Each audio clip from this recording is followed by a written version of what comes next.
નમસ્તે વિદ્યાર્થીઓ, ફરીથી આપણે એકમ અને માપન સ્વાધ્યાયમાં કામ કરી રહ્યા હતા. સ્વાધ્યાયના આગળના દાખલા. ચલો, સ્વાધ્યાયમાં 2.6 અને 2.7 ફરીથી કહું છું, બરાબર? બુક જોડે લઈને બેસજો, જેનાથી તમે રકમ વ્યવસ્થિત વાંચી શકો, બરાબર? સારું, છતાં મેં એની રકમ હર વખતે તમને ખબર છે દર્શાવું છું. સારું, ચલો પ્રશ્ન જોઈએ. 2.6 2.6 શું કહે છે? કે ભાઈ લંબાઈના માપન માટે નીચે આપેલ સાધનો પૈકી કયું સાધન વધુ સચોટ છે? જે સાધનો દર્શાવે છે કયું સચોટ છે. જો સચોટતાની વ્યાખ્યા અગાઉ આપણે કરી હતી, યાદ કરી લો કે ભૌતિક રાશિનું માપન છે એ માપનનું મૂલ્ય કેટલા વિભેદન સુધી લઈ શકાય, બરાબર? કેટલી સીમા સુધી તમે જઈ શકો છો, અથવા સાદી ભાષામાં પોઈન્ટ પછીના કેટલા આંકડા સુધી તમે મૂલ્ય દર્શાવી શકો, તો એ એની સચોટતા કહેવાય. કોઈ પણ ભૌતિક રાશિનું માપનનું મૂલ્ય છે એ વધુ સચોટ મતલબ કેટલા વિભેદન સુધી માપન થયું છે, પોઈન્ટ પછીના કેટલા આંકડા તમે દર્શાવી રહ્યા છો, તો એ ધ્યાન રાખવાનું છે. અગાઉ પણ આપણે વાતો કરેલી છે, બરાબર? સચોટતા યાદ કરજો, ત્રુટી, ચોકસાઈ અને સચોટતા, બરાબર? આગળનો વિડિયો જોઈ લેજો. ચાલો, અહીંયા તમે એવું કીધું છે કે ભાઈ વર્નિયર કેલિપર જેના વર્નિયર માપમાં 20 વિભાગ છે. પહેલા તમને કીધું કે વર્નિયર કેલિપર કેટલું સચોટ હશે. ત્યારબાદ બીજો પ્રશ્ન શું કર્યો? એક સ્ક્રૂ ગેજ જેનું પેચ અંતર 1 મિલીમીટર અને વર્તુળાકાર સ્કેલ પર 100 વિભાગ છે. બીજી વાત એક સ્ક્રૂ ગેજની કીધી છે. અને ત્રીજી વાત એક પ્રકાશીય યંત્ર કીધું છે, બરાબર? કે જે પ્રકાશની તરંગ લંબાઈ સુધીની લંબાઈ માપી શકે છે. એ વાત કરી છે. સારું, ચલો વર્ગમાં લઈએ. પહેલા એ જો આમ તો તમને મેં અગાઉ જ્યારે આપણે વાત કરતા હતા ત્યારે મેં તમને vernier callipers, micrometer, screw gauge આની લંબાઈ કીધી. મેં તમને એવું કીધું કે ભાઈ આપણે જ્યારે ફિઝિક્સ લેબમાં મળીશું તો નાની લંબાઈનું જે માપન કરવું છે, તો નાની લંબાઈનું માપન માટે આપણે સાધનો માઇક્રોમીટર, સ્ક્રૂ ગેજ અને વર્નિયર કેલિપર્સનો ઉપયોગ કરીશું, બરાબર? હું હર વખતે તમને અગાઉ પણ મેં વિડીયોની અંદર ખાલી મૌખિક તમને સાધન કોઈ પણ સાધન હોય આપણે એને જ્યારે યુઝ ના કરીએ ત્યાં સુધી એટલી સમજણ ક્લિયર ના થાય. મૌખિક વાત કરું, સાધનનું મૌખિક વર્ણન એ કંઈ યોગ્ય વસ્તુ નથી. એટલે જો આમ તો હું તમને એવું કહું છું કે ભાઈ યુટ્યુબ ઉપર વર્નિયર કેલિપર્સના, માઇક્રોમીટર, સ્ક્રૂ ગેજના વિડીયો છે, બરાબર? તો એ વિડીયો જોઈ લેવા, તો એનાથી થોડું આઈડિયા ક્લિયર થશે. ચલો, અત્યારે પહેલી વાત કરવી છે વર્નિયર કેલિપર્સ. તો વર્નિયર કેલિપર્સમાં 2 સ્કેલ હોય છે. એક તો મુખ્ય સ્કેલ અને બીજો વર્નિયર સ્કેલ. મુખ્ય સ્કેલ ફિક્સ છે, વર્નિયર સ્કેલ એની ઉપર સરકતો છે. ઓકે, અને 2 પાંખિયાવાળી રચનાની અંદર આપણે જે તે વસ્તુ કે ગોળો હોય તો ગોળાને શું કરતા, વ્યાસ કાઢો કંઈક શોધતા. તો જે તે સાધન, અમારી પાસે પહેલું સાધન વર્નિયર કેલિપર, તો જે તે સાધન ઓછામાં ઓછું લઘુત્તમ કેટલું માપી શકે, આપણે પહેલા તો એ જાણવું પડે, બરાબર ને? એની લંબાઈ જાણીએ, લઘુત્તમ કેટલું માપી શકે છે, તો આપણે કહી શકીએ કે ત્રણમાંથી જે વધુ લઘુત્તમ માપી શકતું હશે એ સાધન વધુ સચોટ કહેવાય, બરાબર છે? ચાલો, તો વર્નિયર કેલિપર્સ પહેલું કામ કરું છું કે ભાઈ વર્નિયર કેલિપર્સ ની લઘુત્તમ માપ શક્તિ ઓછામાં ઓછું કેટલું માપી શકે. તો લંબાસરનું સૂત્ર શું છે?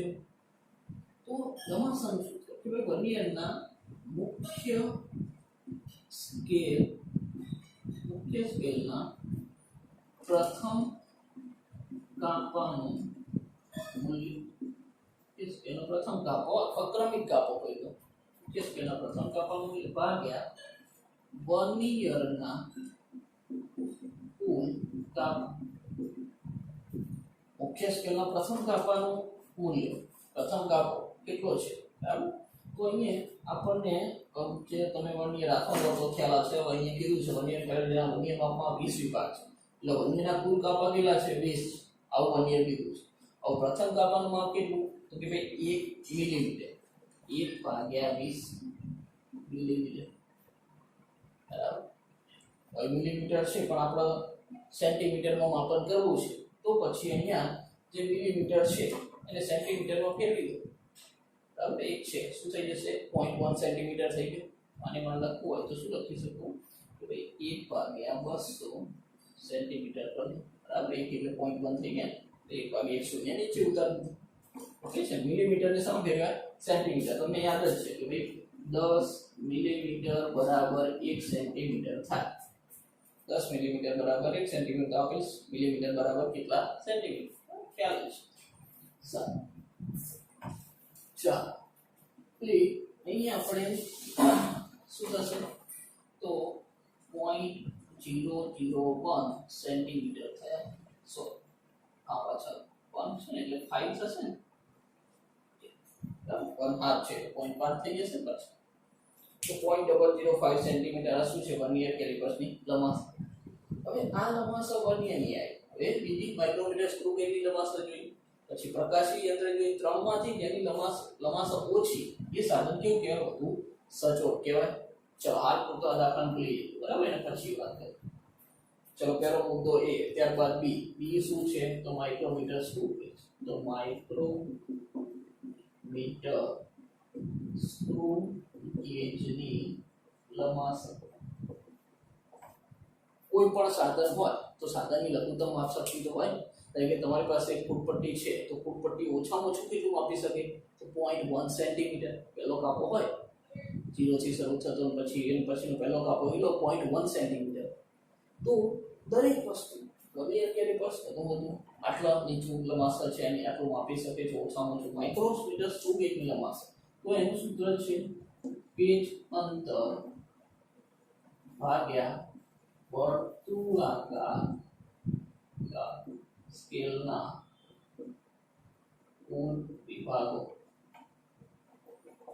માઇક્રોમીટર સ્ક્રૂ ગેજ એમાં પણ બે સ્કેલ હોય છે એક મુખ્ય સ્કેલ અને બીજો વર્તુળાકાર સ્કેલ બરાબર છે તો મુખ્ય સ્કેલ અને વર્તુળાકાર સ્કેલ છે અને પાછળ માઇક્રોમીટર સ્ક્રૂ ગેજમાં સ્ક્રૂ જેવી રચના છે એક સ્ક્રૂ આખો પડે એક આંટો પડે એક આંટો એટલે એ અંતર થયું પેચ અંતર બરાબર કદાચ શાબ્દિક વર્ણન એટલું ખ્યાલ ના આવે તો જે સમય આપણે લેબમાં મળીશું ત્યારે હું સાધનોથી પરિચય તમારો કરાવીશ બરાબર અને હાલ પૂરતું તમે એના YouTube ઉપર વિડિયો જોઈ શકો છો ચલો પેચ અંતર કેટલું છે તો પેચ અંતર 1 મિલીમીટર છે અને વર્તુળાકારના વિભાગો એટલે કે 100 સામા છે મિલીમીટર છે સેન્ટીમીટર ફેરવવું હોય તો શું કરું 1/1000 સેન્ટીમીટર કેટલા થશે 0.001 સેન્ટીમીટર 0.005 લઘુત્તમ માપ કઈ થયું આ થયું ને આના કરતા કેવું છે ઓછું માપી શકે તો એનો મતલબ વર્નિયર વાપરવું એના કરતા માઇક્રોમીટર સ્ક્રૂ ગેજ સારું બરાબર આ વાપરવું એના કરતા આ વાપરવું સારું સામે સચોટતા માટે એ સચોટ સારું ચલો જો પણ ત્રીજી વાત કરી છે પ્રકાશીય યંત્રની વાત કરી પેલા એ અને બી મુદ્દા લખીએ ચલો એ મુદ્દો તો વર્નિયર કેલિપર્સની લંબાઈ યાદ રાખો 0.005 સેન્ટીમીટર માઇક્રોમીટર સ્ક્રૂ ગેજની લંબાઈ 0.001 સેન્ટીમીટર નોંધ કરી લો ચલો હવે સી મુદ્દો પ્રકાશીય યંત્રની વાત કરીએ પ્રકાશીય યંત્ર શું છે ચલો પ્રકાશીય યંત્ર ઓછામાં ઓછું કેટલું માપી શકે છે તો પ્રકાશીય યંત્ર એ પ્રકાશની તરંગ લંબાઈ સુધીની લંબાઈ માપી શકે હવે પ્રકાશની તરંગ લંબાઈ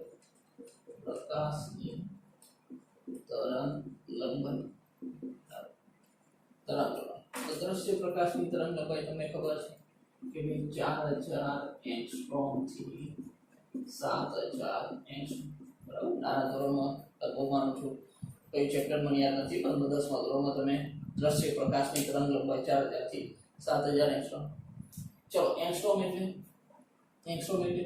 10 ની માઈનસ 10 એટલે હું અહીં આવું લખી શકું કે ભાઈ 4000 ગુણ્યા 10 ની માઈનસ 10 થી 7000 ગુણ્યા 10 ની માઈનસ 10 મીટર હવે આ માપ કયો છે કે મીટરનો થઈ ગયો તમને ખબર છે કે ભાઈ 1 એંગસ્ટ્રોમ બરાબર 10 ની માઈનસ 10 મીટર બરાબર આ તમને ખબર છે ચાલો તો અહીંયા 10 ની માઈનસ 10 અને 3 એટલે કેટલું થાય એપ્રોક્સિમેટલી આ મૂલ્ય કાઢ દઉં છું તો 10 ની માઈનસ 7 મીટરના ક્રમનું થાય બરાબર તમે ઓછામાં ઓછી તરંગ લંબાઈ એની તરંગ લંબાઈ કેટલા સુધી 10 ની માઈનસ 7 મીટર થઈ કે નહીં ચલો સેન્ટીમીટરમાં દર્શાવજો 10 ની માઈનસ 5 સેન્ટીમીટર થાય કે નહીં મીટર છે અને સેન્ટીમીટર ફેરવો તો 10 ની 2 ઘાત આવી તો પછી માઈનસ 5 થઈ ગયું હવે આના આ પ્રમાણે લખીએ તો 0.000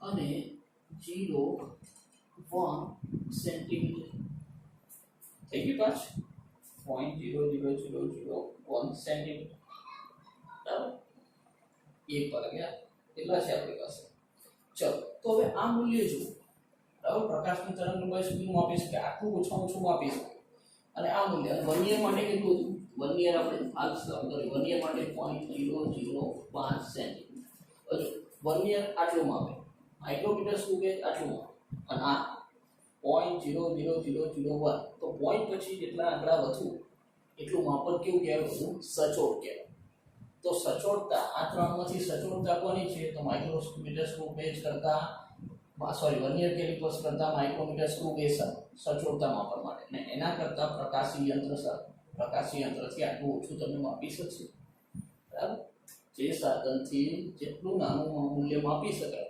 લંબાસર જેની જેટલી ઓછી એ એટલું વધુ સચોટ કહેવાય ચલો ક્લિયર પ્રકાશીય યંત્ર વધુ સચોટ છે બરાબર કે એનાથી બધું ઓછું માપી શકાય છે ચલો ક્લિયર છે નોંધ કરી લો બરાબર બી તો નોંધેલો છે સી નોંધી લો આપણો સી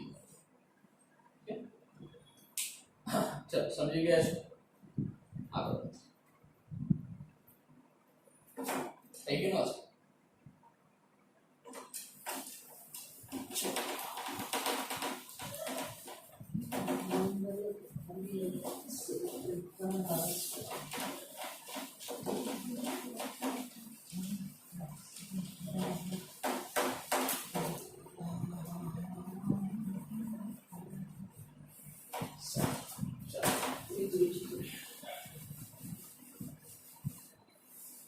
ચલો હવે મારે વાત કરવી છે 2.7 ની રકમ જોઈ શું કે છે તો એક વિદ્યાર્થી 100 મોટવણી ધરાવતા માઇક્રોસ્કોપ વડે માનવ વાળની જાડાઈ માપે છે હા જોરદાર નવરો બેઠો વાળની જાડાઈ માપવા બેઠો તે 20 અવલોકનો નોંધે છે બરાબર માની જાય પહેલા એક અવલોકન લીધું ના ગમે બીજું લીધું ત્રીજું લીધું કેટલા 20 અવલોકનો નોંધે છે અને નક્કી કરે છે કે માઇક્રોસ્કોપના દ્રશ્ય ક્ષેત્રમાં વાળની જાડાઈ 3.5 મિલીમીટર છે તો વાળની અંદાજિત જાડાઈનું અનુમાન કરો અંદાજિત જાડાઈ કેટલી હોય છે સાત ચલો પહેલા તો એક વિદ્યાર્થી 100 મોટવણી ધરાવતા માઇક્રોસ્કોપ આપણી પાસે માઇક્રોસ્કોપ છે બરાબર તેની મોટવણી કેટલી છે 100 યાદ કરો મોટવણી પેલો લેન્સ લેતા હતા લેન્સની જુદી જુદી મોટવણી આપણે જોતા હતા મોટવણી વસ્તુ કે વસ્તુનું પ્રતિબિંબ કેટલું મોટું કરી શકાય બરાબર મોટવણીનું સૂત્ર તમને આવું કંઈ યાદ હશે મોટવણી બરાબર આપણે શું કરતા હતા કે ભાઈ પ્રતિબિંબની ઊંચાઈ ભાગ્યા વસ્તુની ઊંચાઈ આપણે શું કરીએ છીએ તો મોટવણી એટલે મોટું કરે પણ તો વસ્તુના પ્રતિબિંબ વસ્તુનું પ્રતિબિંબ આના કરતાં મોટું છે કોના કરતાં તો વસ્તુ કરતાં તો એની સાથે કમ્પેરિઝન લેવી પડશે વસ્તુ સાથે તો મોટવણી એટલે શું તો પ્રતિબિંબની ઊંચાઈ ભાગ્યા વસ્તુની ઊંચાઈ નાના ધોરણ ભણેલા છે હવે અહીંયા આપણે જે વાત કરવાની છે તો મોટવણી તમને કેટલી આપેલી છે કે ભાઈ મોટવણી કેટલી છે 100 છે મોટવણી 100 છે હવે મોટવણીનું સૂત્ર તો મોટવણીનું સૂત્ર તમને ખબર છે પણ અહીંયા આપણને શું કર્યું છે માનવ વાળની જાડાઈ દીધી છે તો એવું કહું છું કે ભાઈ દેખીતી જાડાઈ ભાગ્યા સાચી જાડાઈ દેખીતી જાડાઈ એટલે માઇક્રોસ્કોપમાં કેટલી દેખાય છે માઇક્રોસ્કોપમાં કેટલી દેખાય છે એક્ચ્યુઅલી સાચી જાડાઈ કેટલી છે જે તે આ વાળ છે વાળની કંઈક સાચી જાડાઈ છે તમે જે માઇક્રોસ્કોપની અંદર જોયું તો મોટું થયું તો તમને કેટલી જાડાઈ દેખાય છે તમારે શું કરવાનું છે વાળની અંદાજ જાડાઈ તમારે સાચી જાડાઈ શોધવી છે મોટવણી તમને આપી લીધી છે અને દેખીતી જાડાઈ કેટલી છે દેખીતી જાડાઈ 3.5 મિલીમીટર બરાબર તો માનવ વાળની અંદાજિત સાચી જાડાઈ શું થશે સાચી જાડાઈ બરાબર દેખીતી જાડાઈ ભાગે મોટવણી છે તો કે દેખીતી જાડાઈ ભાગ્યા મોટવણી સમજે છે મોટવણી આ બાદ લેજો અને ચલો દેખીતી જાડાઈ કેટલી છે તો 3.5 મિલીમીટર 3.5 અને મોટવણી કેટલી તો 100 થઈ ગયું એ શું હતું 3.5 ગુણ્યા 10 ની 100 ઉપર લઈ ગયેલું -2 થઈ ગઈ અને એકમ શામાં હતો મિલીમીટર થઈ ગયું માનવવાળની અંદાજે ઝડપ કેટલી તો આટલી થશે મિલીમીટર મોટવની ખબર હોવી જોઈએ મોટવની વસ્તુ મોટું હોય બરાબર જો તમે મોટું શું દેખો છો તો વસ્તુ મોટું નહીં વસ્તુનું પ્રતિબિંબ દેખો છો વસ્તુનું પ્રતિબિંબ તમને મોટું દેખાય છે વસ્તુ તો થોડી મોટી થઈ જવાની પણ કમ્પેરિઝન ઇક્વલી કરશો તો વસ્તુ સાથે કરશો શું કહે છે ક્લિયર નોટ કરી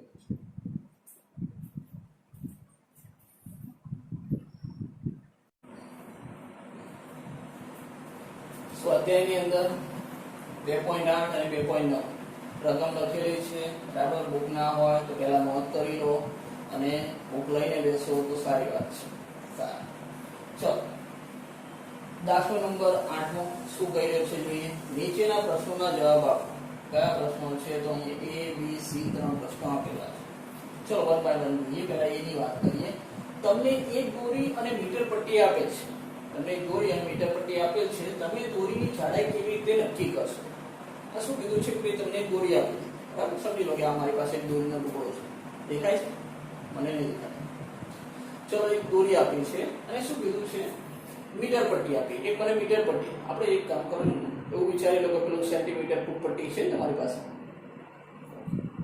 તમે દોરીની જાડાઈ કેવી રીતે નક્કી કરશો શું શોધવાનું શું છે દોરીની જાડાઈ શોધવાની છે સમજી લો મારી પાસે આ દોરીનો ટુકડો છે હવે આ દોરીની જો લંબાઈ માપવી હોય તો અહીંયાથી અહીં સુધી ફૂટ પટ્ટી મૂકી દો મને લંબાઈ મળી જાય કે નહીં પણ પ્રશ્ન શું કરે છે દોરીની જાડાઈ આ કેટલી પતલી તો એ જાડાઈ તો કેવી રીતે માપવી ફૂટપટ્ટી વડે જાડાઈ કેવી રીતે માપી શકું સમજાય છે વસ્તુ તો એ જાડાઈ માપવા માટે આપણી પાસે એક સરસ રીત છે કેવી રીતે માપી શકીએ ચલો એનું સોલ્યુશન તો સમજી લો કે તમારી પાસે કોઈ નળાકાર છે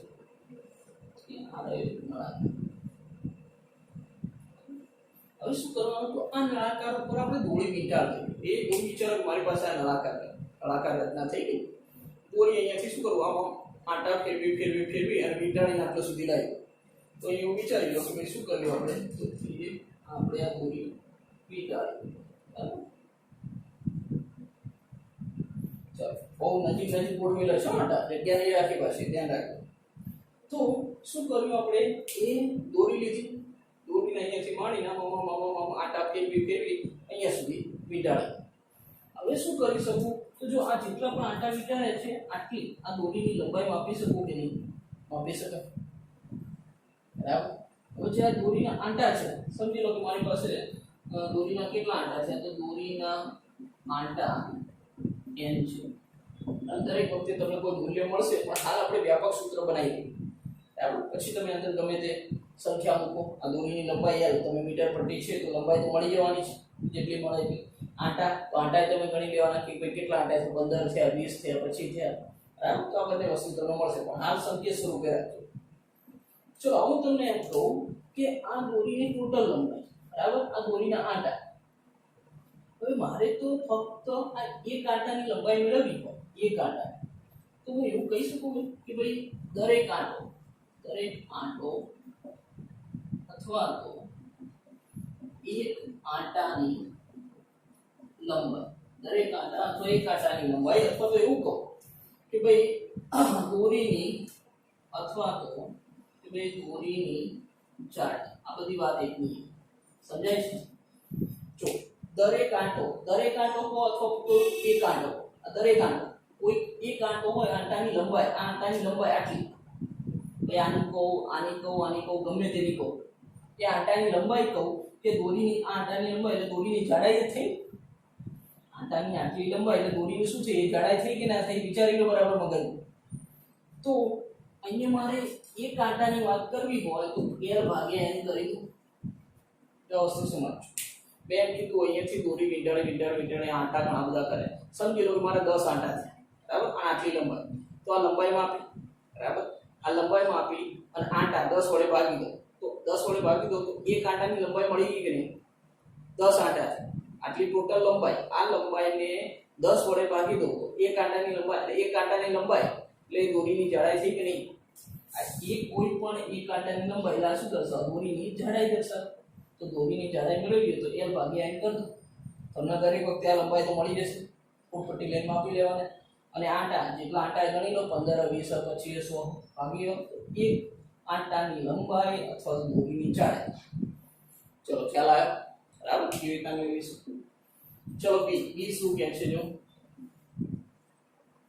તો બી માઇક્રોમીટર સ્ક્રૂ ગેજ એક સ્ક્રૂ ગેજમાં પેચ અંતર 1 મિલીમીટર અને વર્તુળાકાર સ્કેલ પર 200 વિભાગો છે શું તમે વિચારી શકો કે વર્તુળાકાર સ્કેલ પર વિભાગોની સંખ્યા સ્વેચ્છાએ વધારીને તેની સચોટતા વધારી શકાય સચોટતા વધારવા માટે તો ભૌતિક રાશિનું માપનનું મૂલ્ય હોય એ જેટલા વિભેદન સુધી થઈ શકે એટલી સચોટતા સારી જોઈએ ચલો તો કે ભાઈ પહેલા તો માઇક્રોમીટર સ્ક્રૂ ગેજની વાત છે ને આપણે માઇક્રોમીટર સ્ક્રૂ ગેજની લંબાઈ ચલો ફરીથી તમને લંબાઈનું સૂત્ર આપણે વર્નિયર કેલિપર્સની લંબાઈ માઇક્રોમીટર સ્ક્રૂ ગેજની લંબાઈ સૂત્ર શું છે તો કે ભાઈ પેચ અંતર ભાગ્યા વર્તુળાકાર સ્કેલના કુલ વિભાગો બરાબર ચાલો પેચ અંતર તો પેચ અંતર તમને આપેલું છે 1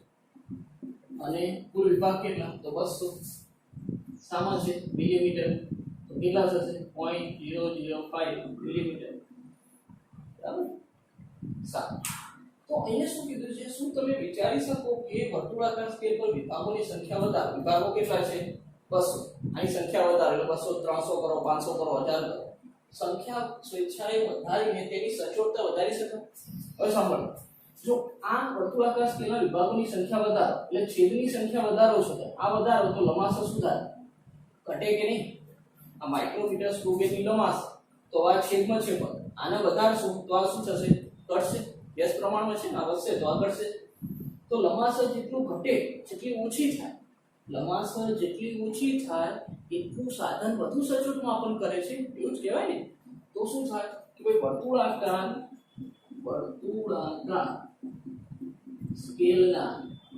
વિભાગો વધારતા વર્તુળાકાર સ્કેલના વિભાગો વધારતા શું થશે વધારતા લંબાઈ ઘટે તેથી સચોટતા વધે બરાબર સચોટતામાં શું થશે વધારો કરી શકાય સચોટતા વધે આ વાત સાચી આ ઘટા આ વધારશો તો આ ઘટે અને લંબાઈ ઘટશે જેટલું નાનું મૂલ્ય હશે એમને સચોટતા વધુ મળે પોઈન્ટ પછીના આંકડા વધુ હશે એમને વધુ સચોટ કહેવાય ને સારું પણ અહીંયા એક તકલીફ કઈ તો હજુ તમે માઇક્રોમીટર સ્ક્રૂ ગેજ નથી હું હજુ તમને સજેશન આપું છું કે યુટ્યુબ ઉપર વર્નિયર કેલિપર્સ માઇક્રોમીટર સ્ક્રૂ ગેજના વિડીયો જોઈ લો મેં શાબ્દિક વર્ણન કર્યું છે પણ શાબ્દિક વર્ણન છે એટલું ક્લિયર નહીં થાય અગાઉના વિડીયો ઉપર બરાબર જ્યારે લેબમાં તમે મુલાકાત થશે તો લેબમાં તો તમને પરિચય કરાવીશ બરાબર સર તો હવે માઇક્રોમીટર સ્ક્રૂ ગેજ છે તો એમાં જે વર્તુળાકાર સ્કેલ હોય છે એની અંદર કેટલા તો 100 કાપ અહીંયા કેટલા છે 200 છે 200 ની જગ્યાએ 300 કરો 500 કરો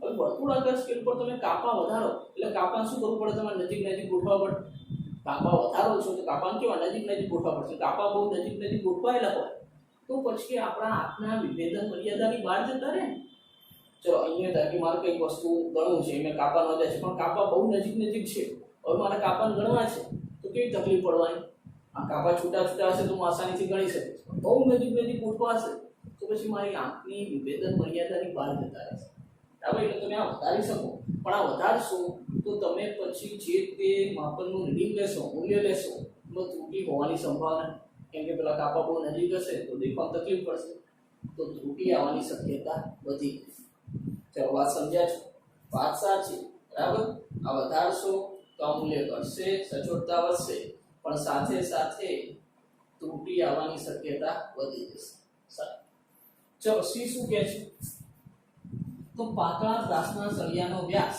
વર્નિયર કેલિપર્સ વડે માપવામાં આવે છે ફક્ત 5 અવલોકન દ્વારા મેળવેલ પરિણામની સરખામણીમાં 100 અવલોકનો વડે મેળવેલ વ્યાસનું અપેક્ષિત પરિણામ શા માટે વધુ વિશ્વસનીય હશે તો હવે શું કીધું છે સમજી લો કે મારી પાસે આ બ્રાસનો સળિયો છે બરાબર પેન છે પણ હાલ પૂરતું બ્રાસનો સળિયો સમજી લો આ બ્રાસનો સળિયો છે મારે શું કહે એનો વ્યાસ વધારે કે આનો વ્યાસ તો એ આમ કરો આ ભાગ શું થઈ ગયો એનો વ્યાસ થઈ ગયો આ ભાગ વિચારી લો તો એ આનો વ્યાસ સમજે છે તો વ્યાસ વર્નિયર કેલિપર્સ વડે માપવામાં આવે ફક્ત 5 હવે આમાં માપવો છે એ વર્નિયર યાદ કરો બે પાંખિયાવાળી મેં રચના કીધી છે, બે પાંખિયા અહીં ભરાઈ દો તો તમે આ વ્યાસ માપી શકો, બરાબર. વર્નિયરની અંદર મુખ્ય સ્કેલ અને બીજો ઉપર વર્તુળાકાર સ્કેલ ફરતો. ફરીથી સજેશન આપું છું, વિડીયો જોવા. સારું, ચલો હવે મેં એક રીડિંગ એક અવલોકન, બીજું લીધું, ત્રીજું લીધું, બરાબર. ઘણા બધા એક વાર માપ્યું, બીજી વાર માપ્યું, ત્રીજી વાર માપ્યું. હવે અહીંયા શું કીધું છે, ફક્ત 5 અવલોકન. પહેલા મેં 5 અવલોકન લીધા. 5 અવલોકન દ્વારા મેળવેલ પરિણામની સરખામણીમાં 100 અવલોકન વડે મેળવેલ વ્યાસનું અપેક્ષિત પરિણામ શા માટે વધુ વિશ્વસનીય? એટલે એવું કહે છે કે 5 અવલોકન લો એના કરતાં 100 અવલોકન લો તો એનાથી જે પરિણામ મળે એ બહુ વિશ્વસનીય કહેવાય કમ્પેર ટુ 5 ની સાથે. કેમ આવું? કારણ કે આ વ્યાસમાં આપવો છે, મેં એના 5 રીડિંગ લીધા ને એની સરેરાશ કરી દીધી, કહી દીધું કે વ્યાસ આપો. પણ બીજો એક વિદ્યાર્થી કામ કરતો હતો કે હું 5 નહીં, હું કેટલા 100 રીડિંગ લઈશ. તો 1 2 3 એવી રીતના અવલોકન કેટલા 100 રીડિંગ લીધા, અને 100 રીડિંગ લીધા ને એની સરેરાશ કરી અને એને કઈ મૂલ્ય મળ્યું? તો મારા કરતા એ વિદ્યાર્થીનું જે વ્યાસનું મૂલ્ય છે એ વધુ કેવું કહેવાય? વિશ્વસનીય કહેવાય. કેમ? કેમ કે તમે જેટલા જો જ્યારે પણ તમે અવલોકન રીડિંગ લેવાના છો તો એમાં શું થવાનું? અવ્યવસ્થિત ત્રુટિ તો જોવા મળવાની છે. યાદ કરો, ત્રુટિઓ ભણ્યા હતા, વ્યવસ્થિત ત્રુટિ, અવ્યવસ્થિત ત્રુટિ. તો આ જે અવ્યવસ્થિત ત્રુટિ તમને ખબર છે ધન્ય હોઈ શકે, ઋણે હોઈ શકે. એટલે એક ધન આવે, ઋણ આવે અને પછી છેલ્લે તમે શું કરવાના? સરેરાશ કરવાના. તો 5 લીધા એના કરતાં 100 લેશે તો એમાં 100 માં વચ્ચે ધન ઋણ ઘણા બધા આવી શકે, બરાબર. તો 100 લીધી હોય તો એની સરેરાશ 5 ના સાપેક્ષમાં કેવી હોય? સારી હોય, બરાબર. એની અંદર શું થાય? ત્રુટિ ઓછી કરી શકે. તો જેટલા તમે અવલોકનો વધારે લેશો, બરાબર, એટલું તમારું પરિણામ જે છે, મૂલ્ય છે, કેવું થાય? વધુ વિશ્વસનીય થાય. ચલો ખ્યાલ આવી ગયો આમાં, બરાબર. હવે આમાં તો કોઈ માપવા બેસવાનું નથી. 100 અવલોકન દ્વારા મેળવેલ વ્યાસનું અપેક્ષિત પરિણામ કેવું? વિશ્વસનીય. કેમ? તો જેટલા રીડિંગ વધારે લેશો, બરાબર, રીડિંગ ઓછા લો, કોઈ પણ રીડિંગ લો એની અંદર શું થાય? અવ્યવસ્થિત ત્રુટિ આવે. અવ્યવસ્થિત ધન અને ઋણ બંને લીધો તો તમે સરેરાશ લેવા જાઓ એટલે પેલું એક ધન હોય, ઋણ હોય, ઓછું થાય. પણ જે 100 રીડિંગ હોય તો એમાં ઘણા બધા ધન ઋણ આવવાના છે, તો એ માપન થોડું વધુ વિશ્વસનીય થઈ શકે. સમજાય છે ને શું કહેવા માંગુ છું? સારું, ચલો ક્લિયર? તો નોટ કરી દેજો, બરાબર. કરી લો. આમાં તો સીધું જ આપણે લખવાનું છે, બરાબર. સીધું જ કહી દો કે ભાઈ હું શું કરી રહ્યો છું? બ્રાસના સળિયાનો વ્યાસ માપી રહ્યો છું, વર્નિયર કેલિપર વડે. 5 રીડિંગ લઉં કે 10 100 રીડિંગ લઉં, શું થવાનું છે? અવ્યવસ્થિત ત્રુટિ આવવાની. અવ્યવસ્થિત ત્રુટિ ધન કે ઋણ હોઈ શકે. જેટલા વધુ રીડિંગ લઈશ એટલું વધુ વિશ્વસનીય માપ મળે. ક્લિયર? ચાલો, આ તો આપણે બધા ફરવાનું બધું જ થઈ ગયું.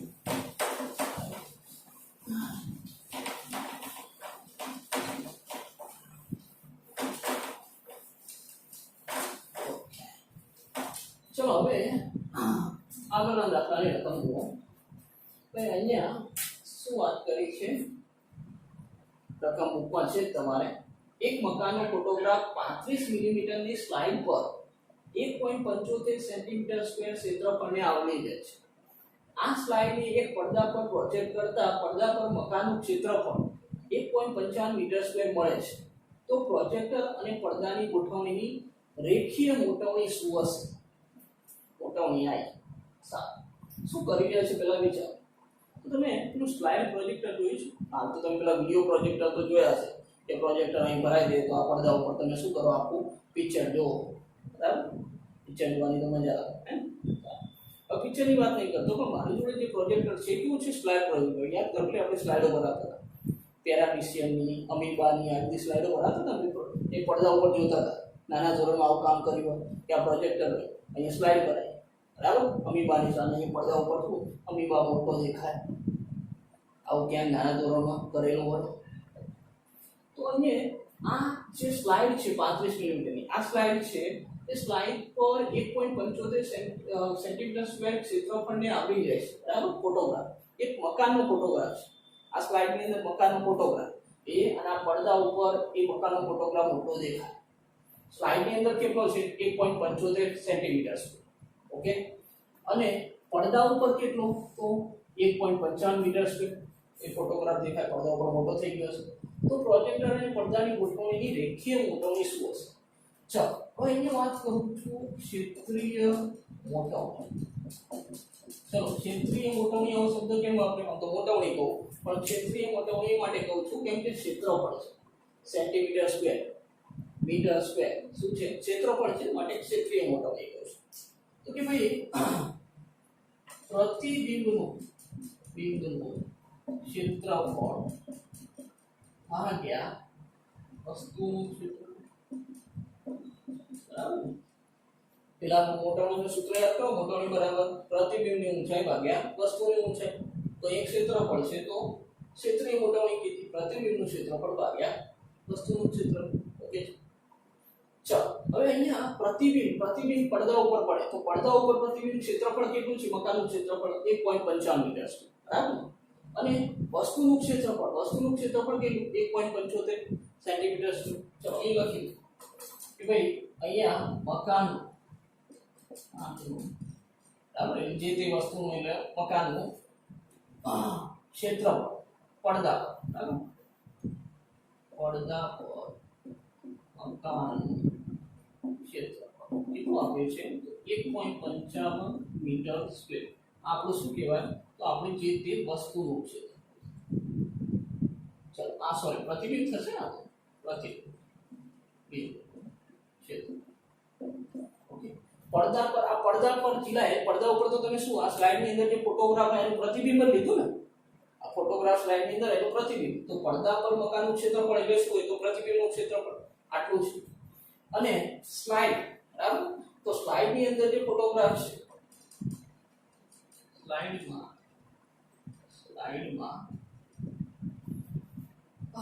ફોટોગ્રાફનું ક્ષેત્રફળ ચલો આ કેટલું છે તો 1.75 સેન્ટીમીટર છે બરાબર આ શું છે આપણું તો આ જે તે વસ્તુનું ક્ષેત્રફળ બરાબર વસ્તુ તરીકે શું છે તો મકાનનો ફોટોગ્રાફ છે પેલી સ્લાઇડ ની અંદર આટલો ફોટોગ્રાફ છે સ્લાઇડ ની અંદર ફોટોગ્રાફ જો આ સેન્ટીમીટર સ્ક્વેર છે સેન્ટીમીટર સ્ક્વેર આ મીટર સ્ક્વેર સેન્ટીમીટર સ્ક્વેર ને મીટર સ્ક્વેર ફેરવું તો સેન્ટીમીટર ના મીટર કેટલા થશે 10 ની -2 થશે ને 100 સેન્ટીમીટર બરાબર 1 મીટર ચલો 1.75 ગુણ્યા 10 ની -4 મીટર સ્ક્વેર થાય સમજી ગયા 10 ની -2 થશે મીટર પણ ઉપર વર્ગ છે તો 10 ની -4 થઈ ગઈ ચલો આ રહ્યો આપણું સૂત્રની અંદર મૂકી દઈએ તો કેટલું થશે કે ભાઈ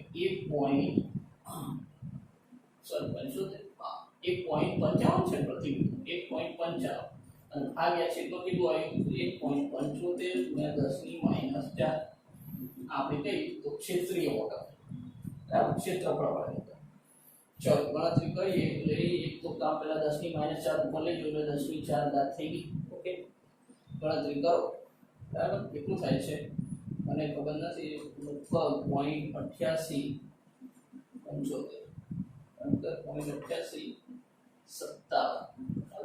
ભાગાકાર કરી 1.55 કરો 0.88 57 નો કોઈ જવાબ આવશે 10 ની 4 ઘાત બરાબર એટલે 0.88 છે એટલે 88 57 લખી શકો આ શું છે આપણી તો કે ભાઈ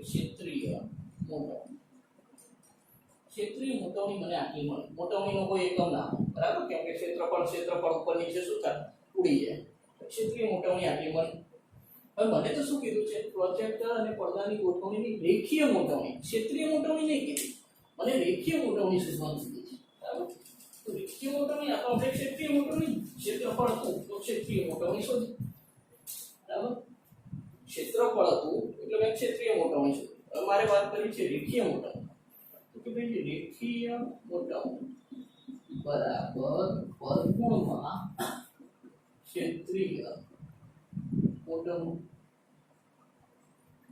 રેખીય મોટવણીનું સૂત્ર શું છે તો વર્ગમૂળમાં ક્ષેત્રીય મોટવણી ચલો કેવી રીતના આવ્યું થોડું યાદ કરાવો બરાબર જો ક્ષેત્રફળ છે ક્ષેત્રફળ એટલે ક્ષેત્રફળને a વડે ક્ષેત્રફળ એટલે લંબાઈ ગુણ્યા લંબાઈ લખી શકો તો a બરાબર શું છે l² થાય કે નહીં બંને બાજુ વર્ગમૂળ લો અહીંયા વર્ગમૂળ લો અહીંયા વર્ગમૂળ તો વર્ગ અને વર્ગમૂળ ઉડી ગયા એટલે શું વધ્યું l બરાબર વર્ગમૂળમાં a આયા કે નહીં તો l એટલે રેખીય મોટવણી અહીંયા ક્ષેત્રીય મોટવણી અને એનું શું થઈ ગયું વર્ગમૂળ થઈ ગયું ક્યાંથી આવ્યું ખ્યાલ આવે છે સારું ચાલો હવે અહીંયા રેખીય મોટવણી વર્ગમૂળમાં શું છે આપણી પાસે ક્ષેત્રીય મોટવણી કેટલી છે 88 57 વર્ગમૂળ લો કેટલું આવશે તો કે ભાઈ મૂલ્ય હું હાથ પૂરતું યાદ છે લખું છું તમે વર્ગમૂળ કાઢી દેજો 94.1 આ શું આવી આપણી રેખીય મોટમ. તો પહેલા તો પરિસ્થિતિ સમજી લેવા. આવી ગઈ રેખીય મોટમ. પરિસ્થિતિ શું છે પહેલા એ વિચારો કે મારી જોડે સ્લાઇડ પ્રોજેક્ટર આ પ્રોજેક્ટર પર અહીંયા સ્લાઇડ મૂકી આ સ્લાઇડ 35 મિલીમીટર આ સ્લાઇડ એની અંદર શું છે તો કે મકાનનો ફોટોગ્રાફ કેટલો 1.75 સેન્ટીમીટર સ્ક્વેરનો ફોટોગ્રાફ. હવે આ પડદો છે પડદા ઉપર એ મકાન મોટું એનું પ્રતિબિંબ દેખાય કેટલું તો 1.55 મીટર સ્ક્વેર ક્ષેત્રફળ વાળું. બરાબર. તો પહેલા શું કર્યું ક્ષેત્રીય મોટમ પ્રતિબિંબનું ક્ષેત્રફળ ભાગ્યા વસ્તુનું ક્ષેત્રફળ. પ્રતિબિંબ કેટલું પડદા ઉપર ઝીલાયું તો 1.55 વસ્તુનું કેટલું તો 1.75 પણ સેન્ટીમીટર સ્ક્વેર છે માટે 10⁻⁴ લખી કાઢી મીટર સ્ક્વેરમાં કન્વર્ટ કરો ગણતરી. ક્ષેત્રીય મોટમ આવી ત્યારબાદ રેખીય મોટમ ક્યાં આવે છે લખી દો.